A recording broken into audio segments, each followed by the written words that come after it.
vai ver em outra igreja fazer, porque a gente sabe os recursos, eu e o Beto temos alinhado e tem dado certo. Então, agora é só mais colaboradores mesmo, para que não fique só em nós. A gente quer transmitir e ensinar isso. Então, no domingo a gente vai começar a gerar ovelhas da mídia, né? É isso que a gente vai tentar fazer. Outra coisa que eu preciso falar aqui, vou fazer um merchanzinho, é do nosso canal lá, né, do podcast Fala Cristão, que a gente já está chegando em 3 países fora o Brasil. Então a gente começou brincando e a gente agora tem chegado na África, em Portugal e nos Estados Unidos. E fora, né, aqui no Brasil tem Rio de Janeiro, São Paulo e outros lugares aí. É um canal pequeno, mas eu estou impressionado com a repercussão que está acontecendo e como as pessoas têm dado um feedback muito bacana. Eu nunca falo isso aqui no altar, né, sobre o que eu faço extra igreja, mas tem chegado num nível de testemunho assim maravilhosos. Então eu preciso externar isso aqui para vocês. E falando de testemunho nessa introdução, e como deve ser a última pregação do ano que eu faço aqui, então eu queria dar um breve resumo e um testemunho do meu ano para vocês, antes de iniciar, porque tem tudo a ver com a palavra de hoje. No começo do ano, ou no final do ano passado para esse ano, né, em outubro, outubro ou novembro, eu já perdi, foi o casamento, né, 14 de novembro, no outubro, homem nunca lembra isso. Beleza, então a gente se casou e a gente fez um ano de casado agora, eu e a Raquel, e a gente foi tentando se estabelecer, né, nós dois, graças a Deus, a gente tem uma união que parece que a gente tem 10 anos de casado, a gente conversa muito, a gente não tem nenhum problema entre a gente, mas é aquela questão de você se estabilizar como casal, aquele primeiro ano e tal, e ela é dentista, eu sou protético, e eu já estava vindo numa sequência, né, que eu estava tentando, e estou tentando até hoje, com o meu laboratório de prótese. E resumo da ópera, em fevereiro, né, se fosse olhar na perspectiva assim de 2024, eu já estava pensando em fazer outra coisa, porque em fevereiro de 2024 eu cheguei ao final do mês com R$ 36. E na hora que eu olhei aquilo na minha conta, eu falei, eu acho que eu vou ter que arrumar outra coisa para fazer, que não vai dar certo. Mas eu já tinha praticamente 6 anos de prótese, então eu falei, não, vou inventar alguma outra coisa, vou fazer alguma outra coisa para continuar e persistir. Eu tenho algo que Deus falou com o meu coração, que isso aqui ia dar certo, então vamos lá. E eu insisti, e eu até marquei aqui, para não esquecer, que nessa de tentar fazer alguma outra coisa, né, eu procurei as pessoas da igreja para fazer, que precisasse de alguma coisa, e tanto o pastor Sandro quanto o Maurílio, né, eles pegaram e me deram algumas viagens para fazer de carro, porque eu dirijo, né. E aí, na viagem do Maurílio, ele viajou comigo, do meu lado, o Maurílio da Noemi, né? E as palavras que ele me falou naquela viagem, eu precisava ouvir, porque a gente não está preparado para ouvir palavras que vão te confrontar, né? E eu falando da empresa para ele, as perspectivas, o que eu queria e tal, mas só que assim, né, lembrando que eu tinha só R$ 36, mas profetizando que vai dar certo, e a gente passou o dia inteiro praticamente, a gente saiu bem de madrugada e só voltou 6 horas da tarde, então deu para conversar, né? Foi um dia muito bom, e o Maurílio é maravilhoso para isso, porque ele tem empresa, e ele entende as minhas falas, o que a gente está conversando, ele está na mesma linha de pensamento. Então ele deu algumas visões para mim e eu falei assim, não, realmente você tem razão e eu vou focar nisso. E nessa eu foquei no que ele me falou, ele falou, ó, esquece isso que você está fazendo, que você falou que você vai fazer. Esqueça tudo, né?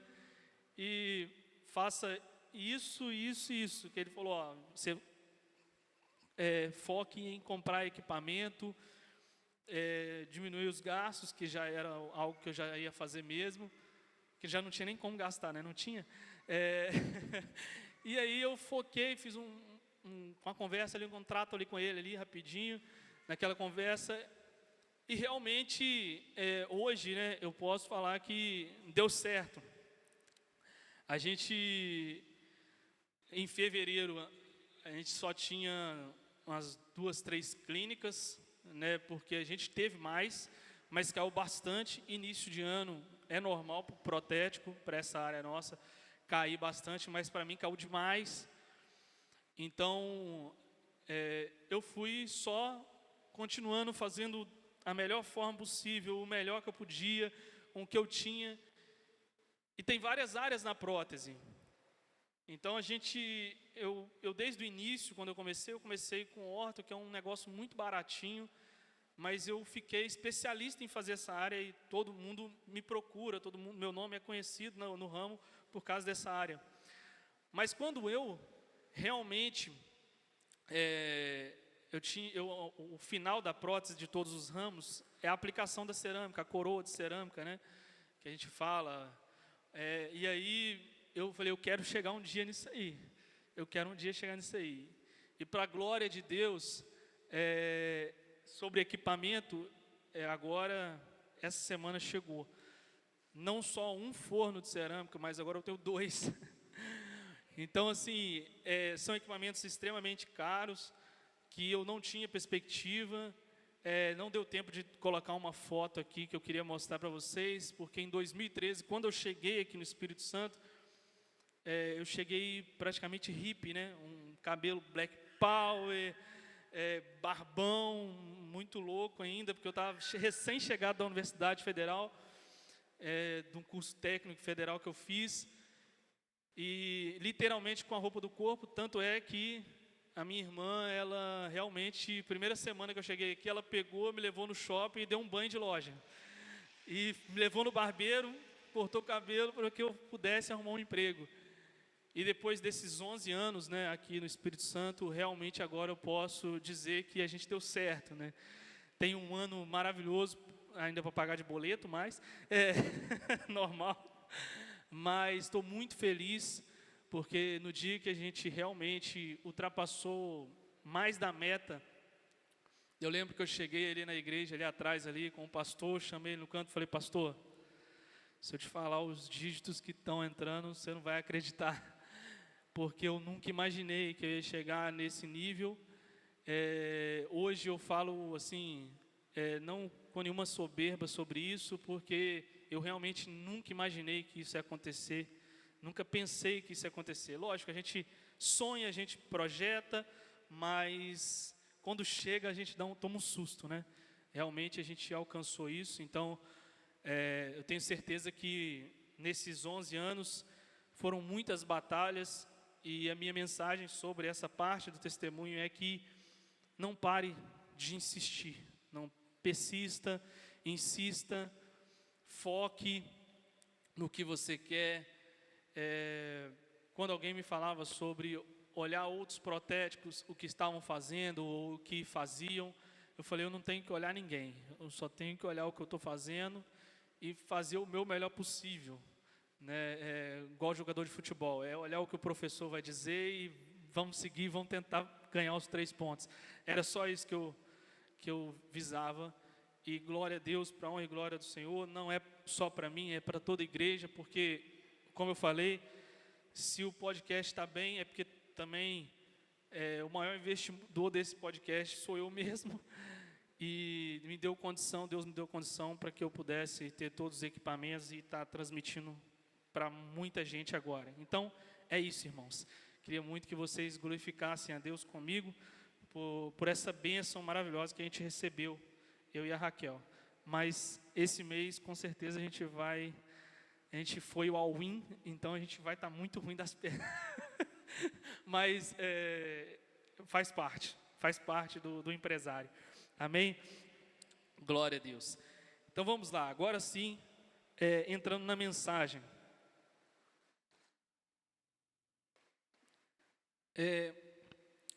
Como da outra vez, eu também peguei um outro livro para ler, para que eu pudesse falar hoje com vocês. E Deus me tocou nesse livro, já tem uns 10 anos que eu também conheço ele, por aí. E eu não tinha pegado para ler, e eu peguei para ler agora dessa vez, porque Deus me tocou para ler. É um livro de Wayne Cordeiro, que é o autor, e o nome do livro é A Igreja Irresistível, características de uma igreja que arranca aplausos do céu. E então o nome da nossa mensagem de hoje, dentro do nosso contexto, que é o cuidado do Espírito Santo, por isso que eu contei o testemunho. Deus cuidou de mim esse ano inteiro, da Raquel, né, da nossa família, nossa casa. E muitas das pessoas que foram lá sempre oravam, então a gente está sempre conectado com Deus, embora as lutas são muito grandes para chegar até aqui. Mas esse livro, ele fala de algo que eu estava muito incomodado, e que eu falei assim, eu preciso de um livro que fale algo assim, fora da caixa para mim. E quando eu orei a Deus, esse livro ele veio na minha mente. E quando eu estava lendo ele, eu realmente fiquei muito empolgado, e eu sabia que ele ia me empolgar. É uma baita indicação, todo mundo também, quem puder ler, leia, é maravilhoso, linguagem fácil. Porque quando você fala sobre arrancar aplausos, e quando se fala, até a gente tecnicamente, eu e o Beto na segunda-feira no podcast, ele foi lá, a gente fala na parte técnica, que é um palco, né? E na parte eclesiástica é um altar. E estar aqui em cima, ou fazer o que a gente faz aqui, que é pregar a palavra de Deus, muitas vezes a gente tenta arrancar aplausos das pessoas que estão aí embaixo. Mas esse livro ele fala de outra característica, que é arrancar aplausos do céu. Não que alguém faça diretamente, né? Vem aqui em cima, canta e quer que as pessoas aplaudam a nós que estamos cantando ou tocando ou falando. A gente sabe que isso tudo é para a honra e glória do Senhor, mas nessa linguagem técnica, né, seria algo do público com quem está aqui na frente. E esse livro ele faz uma alusão totalmente diferente, de arrancar aplausos do céu, e já chama atenção porque você já não olha mais o terreno, você vai olhar a parte do céu. E aí eu sempre me pergunto, né, quando alguém faz uma alusão, alguma coisa nesse sentido, a minha primeira pergunta é: onde aconteceu isso na Bíblia? Onde isso aparece na Bíblia para mim entender o que esse autor está dizendo? E lógico que ele deu esse viés para a gente, que é lá em Lucas capítulo 24, versículo 13 em diante aí. Eu vou ler o texto todo porque vale a pena, tá? Lucas 24, versículo 13. Eu coloquei até o 35, mas eu acho que eu não vou ler tudo não. No finalzinho, antes de vir para cá, eu vi que não precisa de tudo não. Amém? Diz assim: naquele mesmo dia, 2 discípulos estavam indo para uma aldeia chamada Emaús, que ficava a uns 10 quilômetros de Jerusalém. E iam conversando a respeito de tudo o que tinha acontecido. Enquanto conversavam e discutiam, o próprio Jesus se aproximou e ia com eles. Porém, os olhos deles estavam como que impedidos de o reconhecer. Então eles Ele lhe perguntou: o que é que vocês estão discutindo pelo caminho? E eles pararam entristecidos. Um, porém, chamado Cleopas, respondeu: será que você é o único que esteve em Jerusalém e não sabe o que aconteceu lá nesses últimos dias? Ele respondeu: do que se trata? Eles explicaram aquilo que aconteceu com Jesus, o Nazareno, que era profeta, poderoso em obras e palavras, diante de Deus e de todo o povo, e como os principais sacerdotes e as nossas autoridades o entregaram para ser condenado à morte e o crucificaram. Nós esperávamos que fosse ele quem havia de redimir Israel. Mas, depois de tudo isso, já estavam no terceiro dia desde que essas coisas aconteceram.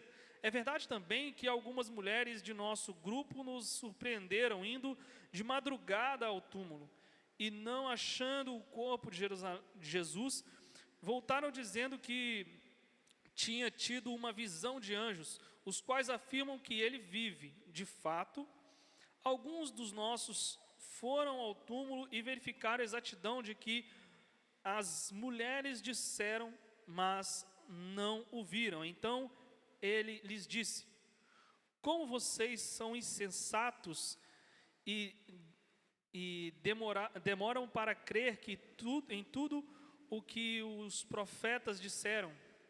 Não é verdade que o Cristo tinha de sofrer e entrar na sua glória? E aí ele começa, aí no 27, e começando por Moisés e todos os profetas, explicou-lhes o que constava a respeito dele em todas as escrituras. E aí ele vai falando mais coisas aí, mas eu sei que eu não vou entrar em outras questões além disso aqui, tá? A primeira coisa que esse texto fala, e ele tem tudo a ver com o livro, né, e que me chamou muita atenção, me chocou um pouco, é que muitas das vezes, por tanto tempo, a gente está dentro da igreja e acontece coisas que a gente se desconecta de Deus muito rápido. Eu sem querer, sem querer não, sempre é o Espírito Santo que está falando, né? Dei carona para o Fábio, no dia do congresso de homens, e eu estava fazendo uma analogia com ele, e realmente já estava engajado na pregação, já, por isso que aquilo ali estava bem fluido assim para mim. E eu falei com ele que eu vejo às vezes o Espírito Santo, muitas vezes em nós, como um mandril, né? Até com o mandril de polimento que eu trabalho lá, eu até falo sobre isso, porque recentemente eu precisei trocar os rolamentos dele, e é aquele negócio, quando o rolamento está perfeito, você liga ele roda, e quando você desliga, ele ainda vai por muito tempo, e depois ele para. Quando você se conecta com Deus, você é como esse mandril que, ligado, ele está a todo vapor. Mas se você desconecta, ele ainda roda um pouco, e você às vezes nem percebe que você já se desligou. E no meu caso, como aconteceu recentemente, na parte técnica lá, né? Ele está tão ruim com o rolamento, que se você desliga, ele já dá umas 2 voltinhas só e ele para já. Então, por que isso? Porque eu até expliquei para ele, e vou replicar aqui de novo. Muitas das vezes, além de já estar desligado, a gente está tão ruim, que no desligar não tem nenhuma sequência assim de andar mais um pouco, de rodar mais um pouco e depois parar. A gente está tão ruim, que se parar e desligar, só dá para dar mais uma volta e acabou. E isso,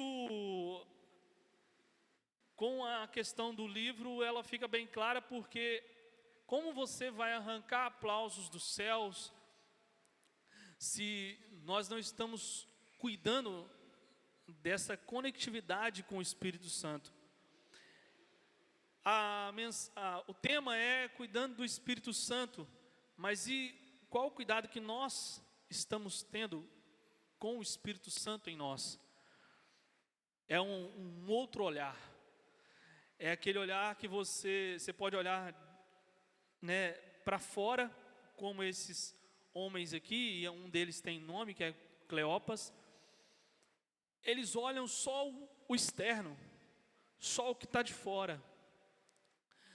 E quando é que nós vamos fazer esse olhar de dentro para fora?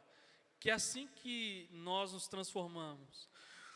Como que esse coração nosso, como que é os nossos pensamentos, independente das lutas, das tribulações, das dificuldades, se é uma questão financeira, familiar, conjugal, quando é que a gente vai continuar focado, voltando lá ao testemunho, continuar ainda focado, independente do que aconteça em nossas vidas? Quando é que a gente vai parar e olhar exatamente isso, e repetindo muitas vezes que eu falo isso, por causa do meu pai, ele sempre fala isso, quando é que você vai parar e se autoanalisar? Você precisa fazer isso. Você precisa, e eu estou pregando, mas isso aconteceu comigo. Você tem que parar e olhar para si mesmo. Será que eu estou tão bem assim? Ou eu estou enganando a mim mesmo? Porque esses homens aqui no caminho de Emaús, eles estavam se enganando. Porque eles viram tudo que Jesus fez, ou boa parte, não conta a história, mas boa parte eles sabiam, tanto é que eles sabiam que Jesus tinha morrido ali, né? E o texto fala que eles estão entristecidos, porque Jesus era a perspectiva maior deles. E por um minuto eles se desligaram de tudo que eles já tinham ouvido, de tudo que eles ouviram falar de Jesus, viram, eles se desligaram. E nesse se desligar, eles ainda estão como o mandril com o rolamento bom, porque eles ainda estavam lembrando, isso é importante, eles estavam lembrando. Mas dá para entender que eles estavam desligados, não só pelo que eles falaram, mas porque quando Jesus se aproximou, eles não identificaram que era Jesus. Então, quantas vezes nós sentimos que algo está acontecendo com você, Deus está usando pessoas como usou o Maurílio para falar comigo, algumas palavras que eu precisava ouvir, e a gente está tão desconectado que a gente não consegue mais nem identificar quem é Jesus, ou o que Jesus está falando conosco. Então, nesse olhar para essa situação desses dois jovens ali, eu não sei a idade deles, não falam também, mas aquele momento que eles estavam era um momento de reflexão. E é interessante que Jesus, ele, antes de realmente responder algumas coisas, ele pergunta: mas quais sinais ele fez? Como se ele não soubesse, né? Quais sinais esse homem ele fez? E é muito interessante isso, porque é aquela mesma piadinha que eles fazem quando o cego está lá à beira, né? A água se mexia, ele não conseguia, e aí Jesus pergunta para ele: o que você quer? Ele quer ser curado, né? É só aquilo que importa. Então, Jesus pergunta para eles: o que fez esse homem? E aí eles falam, ele fez coisas maravilhosas, ele fez isso, fez aquilo. E é interessante isso, porque quantas vezes nós sabemos o que Jesus fez por nós, o quanto Ele cuidou de nós. Você vem à sua memória os 11 anos que você está aqui, igual eu estou, da onde eu saí lá, como eu cheguei, ao momento em que eu estou hoje, e isso não é possível que a gente não consiga ver Deus nisso. Não é possível que você não consiga ver os seus últimos 10 anos, como eu coloquei, e ver como você estava 10 anos atrás e como você está agora. O que Deus tem feito com você, o cuidado do Espírito Santo que Ele tem tido com você, e o cuidado que você tem tido com o Espírito Santo, que é o outro lado da moeda, e que é só o venha a nós e o vosso reino nada, né, que a gente fala. Como é que vai ser? A gente vê um filme Quarto de Guerra, se emociona, vê a forja e se emociona e sai louco da vida do cinema, passou aqui na igreja, sai da igreja, né, maravilhado ali com aquilo que aconteceu. Mas até quando nós vamos só balançar? Não vai cair nenhum fruto dessa árvore. E aí, pode entrar para vários ramos, mas não é isso que eu quero, é assim, balançou, não caiu nem fruto, porque não tem.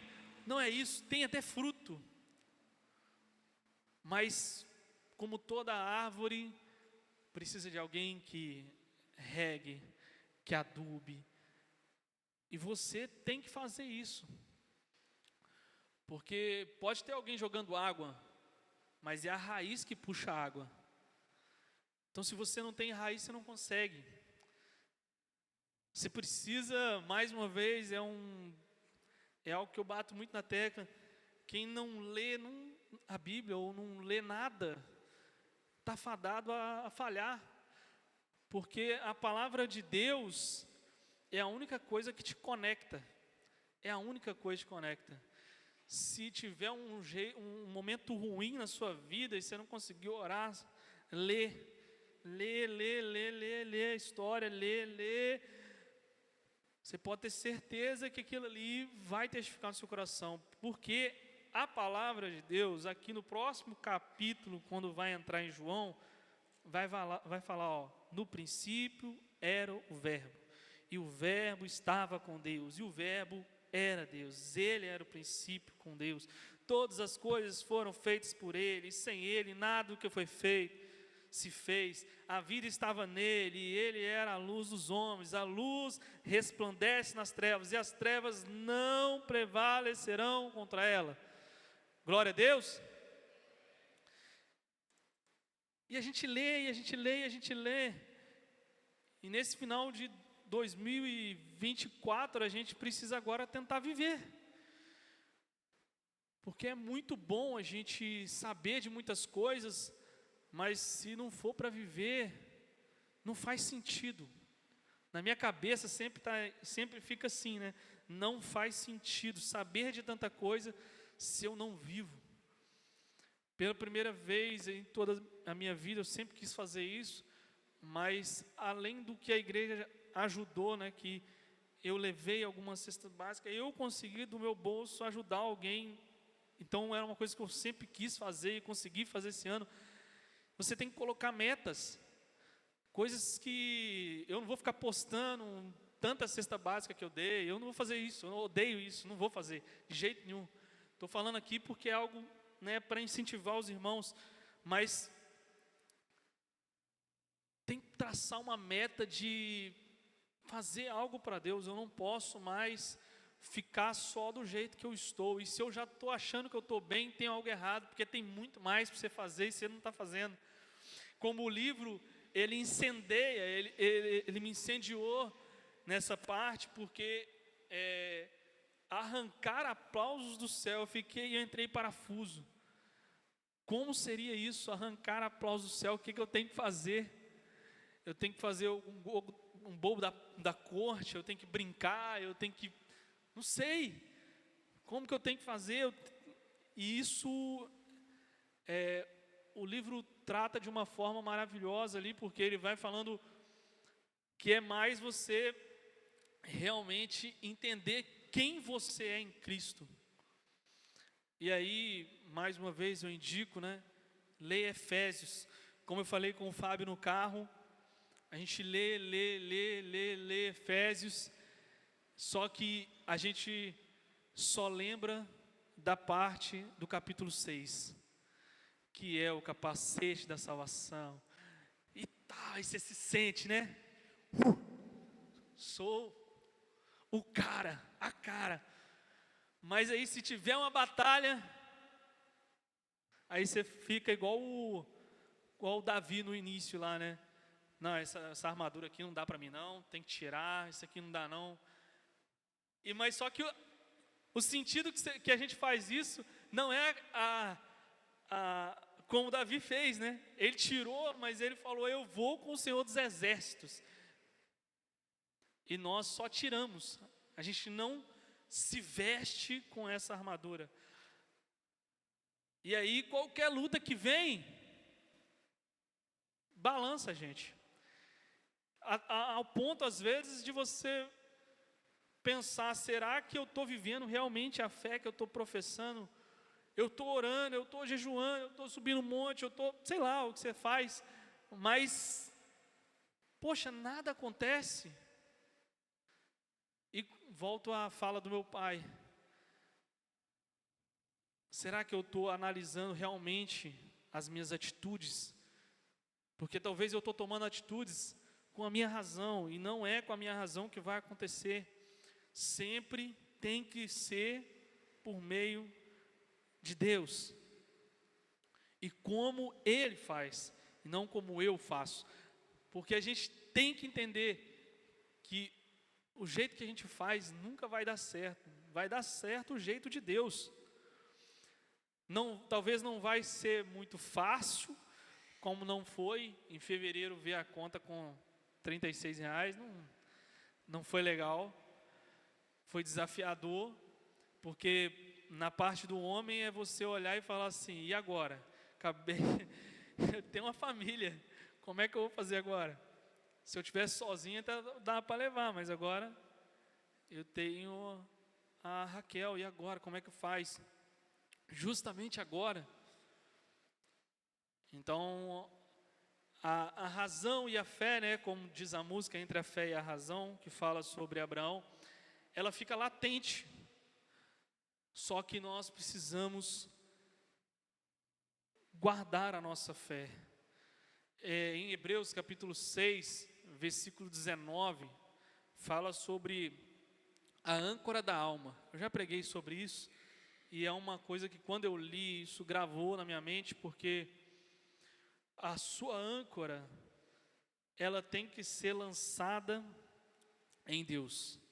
Então vai ter tempestade, vai ter várias coisas acontecendo com você, mas você vai estar ancorado em Deus, em Jesus, no Espírito Santo. E não importa o tanto que balance esse barco, o tanto que vai ali acontecer com você, mas você está com a âncora jogada, está lançada a âncora nele. Lógico que tem uma parte teológica imensa em cima disso, que é a âncora da alma, fala sobre espírito humano, espírito de Deus, mas não convém agora dizer sobre isso, é uma aula, depois você me pergunta, eu te explico. Mas ali você consegue ver que tudo faz sentido se você estiver conectado. Deixa eu ver se eu esqueci de mais alguma coisa aqui, dessa parte.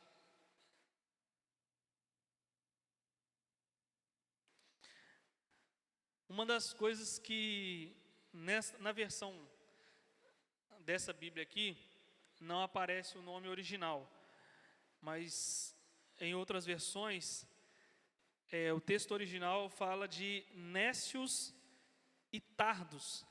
Esse nécios é alguém ignorante, e tardos é aquele que perde a capacidade de ser sensível e tratável.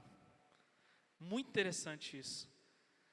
Você não só perde a sensibilidade, que foi o que Jesus respondeu, essa parte está na parte da resposta de Jesus para eles. Vocês são ignorantes no sentido de, se Jesus pegou e falou sobre Moisés e sobre todas as escrituras, é porque eles não liam, eles só viram, você só vem no culto e você não lê a palavra. Desculpa, irmão, mas eu vou falar igual a Jesus, que é Jesus que falou. É uma questão de ignorância. A gente precisa ler. Não dá para viver dentro de uma igreja, falar que é cristão, se você não lê o que ele falou. E ele mesmo chamou esses homens de ignorantes. E ele ainda falou, além de ignorantes, vocês perderam a capacidade de ser sensíveis e tratáveis. Porque se você perde a sensibilidade do Espírito Santo, você não consegue mais, quando alguém fala com você, você não consegue mais ver que ela está conversando com você em espírito, tentando te ensinar, tentando cuidar de você, tirar os carrapichos. Você só vê o Diogo falando aqui em cima, e quando fala que se você não lê é um ignorante, você vai olhar só para o Diogo. Mas a partir do momento em que Deus tocou no pastor, me colocou aqui para pregar, eu estudei, Deus está falando no meu coração, e eu estou falando coisas que eu não quero ofender o irmão, eu quero que realmente você seja sensível e tratável, que você mude a sua perspectiva, assim como esses dois homens, porque quando você muda a perspectiva, vai acontecer o que aconteceu com esses homens. Lá em Lucas 24, 32, olha o que acontece. Coloca na tela para a gente, o Diácono Marcos. Lucas 24, 32. Olha quando essas escamas caem, que essa palavra foi para eles, olha como que aconteceu.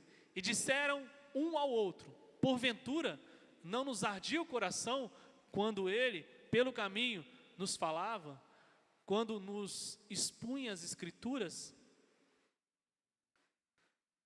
Então, a partir do momento que você começa a ter esse coração tratável, esse espírito tratável, sair daquela soberba, eu sei tudo, ninguém sabe nada, pode ter 500 anos de igreja e você vai estar aprendendo, porque a própria Bíblia diz, sede santos como eu sou santo, e você vai até Jesus voltar, ou você ser arrebatado, você vai estar aprendendo, ninguém sabe nada. E esse coração ensinável a gente precisa ter. A gente precisa ter ele, porque quando você tem isso, quando você está sensível ao Espírito, quando você se dispõe, não só para arrumar, pintar a igreja, mas você se dispõe em oração, leitura da palavra, e todas as coisas que englobam ser um cristão, um pequeno Cristo,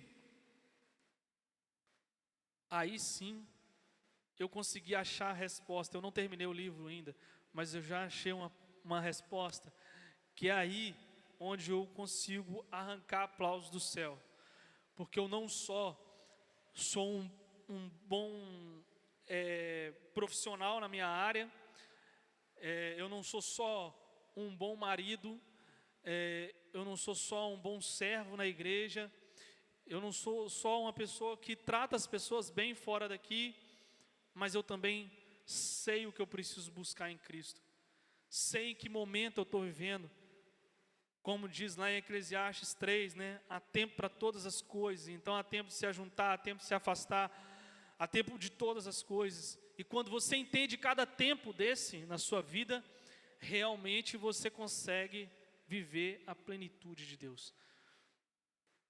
Amém? Vocês estão aí? Estão quietinhos.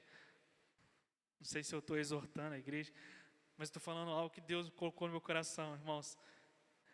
E eu coloquei algo aqui antes de falar a parte de Tiago, que é mais confrontador ainda. que eu fiz questão de ler umas 2 vezes ainda antes de pregar, porque se você é aquele crente que gosta de apanhar, né, de ser chamado a atenção, vai lá e lê Tiago, que com certeza ele vai te colocar no prumo, que ele vai falar sobre a língua é o menor do corpo, mas a gente não consegue dominar. Enfim, ele vai falar de várias coisas. Mas eu coloquei uma frasezinha aqui, depois de ler, que é sobre essa parte do confronto, que é o que eu estou fazendo com vocês, é o que Jesus fez comigo. Que quem pensa, não preciso ser confrontado, já perdeu a visão do céu. Então, se por algum momento passou pela sua cabeça, ou quem está assistindo passou pela sua cabeça, isso que ele está falando, ele está só mesmo querendo exortar a igreja, e quer falar mesmo que ele é melhor e tal, não tem isso. Porque se alguém pensa dessa forma, que eu não preciso melhorar, você já perdeu a visão do céu há muito tempo. Você é como o mandril que eu falei, que ele está com um rolamento tão ruim, que se desligar, só vai dar mais uma volta e vai parar. E vai parar. Se acontecer qualquer coisinha que te balance, se o pastor falar alguma coisa atravessada aqui em cima, você já sai da igreja. Se o irmão errar uma nota do violão, você já não vai querer vir mais. Se alguma coisa, se o ar-condicionado não funcionar, meu Deus, eu não fico nessa igreja. Então, se você está nesse nível, você é um mandril ali, que só vai girar e vai parar. E não adianta você culpar ninguém, porque o cuidado de preservar o Espírito Santo na sua vida é seu. Desculpa te falar. Porque salvação é individual, não é coletivo. Embora Deus vai arrebatar a igreja dele, mas você precisa melhorar. Para você arrancar aplausos do céu, não tem outro jeito. Eu sei que a mensagem é muito forte, e eu venho com muito temor em falar algo dessa forma, mas foi chocante para mim também ouvir isso do Espírito Santo. Foi muito chocante. Porque eu sei que antes dessa palavra e de falar para vocês, eu preciso muito melhorar. Porque alcançar êxito no trabalho, como eu alcancei, também me exigiu renúncias. Eu precisei abrir mão de várias coisas. Eu precisei falar não para várias coisas que me chamaram. Porque eu tinha que estar focado. Porque agora eu sei que eu consigo abençoar muito mais a igreja. Eu consigo fazer muito mais coisa. Então há processos também. E que nós precisamos entender isso. E que os irmãos em Cristo precisam entender também. Não só eu, mas qualquer outra pessoa que passar por alguma situação. E jamais, irmão, jamais, jamais, por qualquer motivo que você passe qualquer coisa, não deixe de conversar com alguém da igreja. Procure a pessoa mais espiritual que você achar da igreja, que você vê que você tem afinidade, procure a pessoa, peça ela para orar por você. Se você olhar para todo mundo, para a carinha de todo mundo e não ver alguém capacitado, busque o pastor, que eu tenho certeza que ele está mais capacitado. E ali você vai conseguir trocar o seu rolamento e ser conectado a Deus de novo. Mas a primeira coisa para um avivamento é a palavra arrependimento. Então eu preciso rever meus conceitos, o que eu estou fazendo de errado, e rever isso. E para finalizar aqui, fechando com chave de ouro do Tiago, que eu falei, irmão de Jesus, mas é incrível que ele começa a carta falando servo de Cristo. Ele poderia começar a carta falando irmão de Jesus, né? colocando essa banca, né? Sou irmão de Jesus. Então aqui eu vos escrevo. Ele podia começar assim, ser já, né? Com uma pampa a mais, mas ele coloca, sou servo, se coloca abaixo. E em Tiago, capítulo 4, versículo 8, a gente encerra com esse versículo. Chegai-vos a Deus, e Ele se achegará a vós, outros. Purificai as mãos, pecadores. E vós que sois de ânimo dobre, limpai o coração, afligi-vos, lamentai e chorai.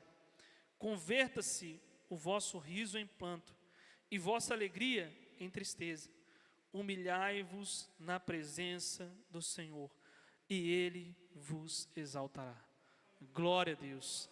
Fique de pé essa noite, queria orar por você. Aleluia. Glória a Deus, Senhor Jesus. Tu és tremendo, Pai.